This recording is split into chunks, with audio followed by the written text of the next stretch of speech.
La nostra informazione non è andata in vacanza e anzi in quest'estate 2023 ha raggiunto nuovi record a livello nazionale, un primato assoluto per il panorama televisivo del Nord-Est. Anche ad agosto, infatti, il gruppo Media Nord-Est si conferma il primo grande network regionale d'Italia per ascolto medio certificato Auditel. Antenna 3 ancora una volta la prima emittente regionale più vista nel paese. Risultati conquistati giorno dopo giorno, l'attualità, la cronaca, la politica, gli approfondimenti e i collegamenti da tutto il territorio, un flusso continuo di notizie sempre verificate, autorevoli e credibili. Il Veneto, con le sue 1000 sfaccettature e i suoi tanti protagonisti, in costante primo piano. Nel mese di agosto Antenna 3 ha addirittura aumentato il suo ascolto medio, passando dai circa 8.700 telespettatori di luglio a quasi 9.300, 400.000 i contatti giornalieri anche nelle settimane contrassegnate da vacanze ed esodi. Abbiamo fatto compagnia a chi in ferie non è andato, ma anche a chi era sotto l'ombrellone, con migliaia di visualizzazioni sia in streaming che sui canali social,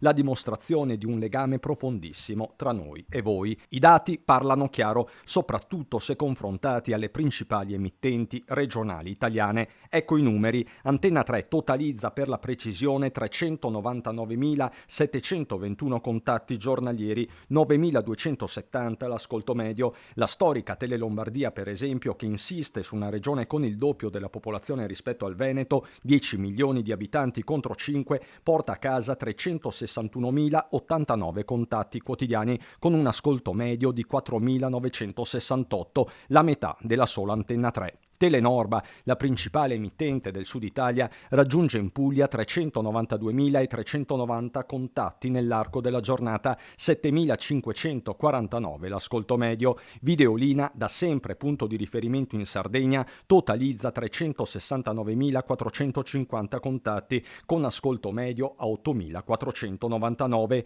I numeri esplodono se si guarda l'intero gruppo Media Nord-Est. Con Antenna 3 ci sono Rete Veneta e Telenord-Est, network che conta su un ascolto medio pari a 17.523 telespettatori nelle 24 ore, con i picchi del mezzogiorno e della sera, quando la concorrenza non è mai stata con le altre emittenti regionali e locali, ma con le principali reti nazionali, Rai e Mediaset. 52.841 l'ascolto medio del gruppo nella fascia serale dell'informazione dalle 18 alle 20.30, e qui davvero ogni paragone diventerebbe impietoso. Numeri, solo numeri però ostinati, che confermano un rapporto solido, un patto che si rinnova ogni giorno. Raccontare il territorio è un impegno e un onore, la vostra fiducia mai scontata il nostro obiettivo.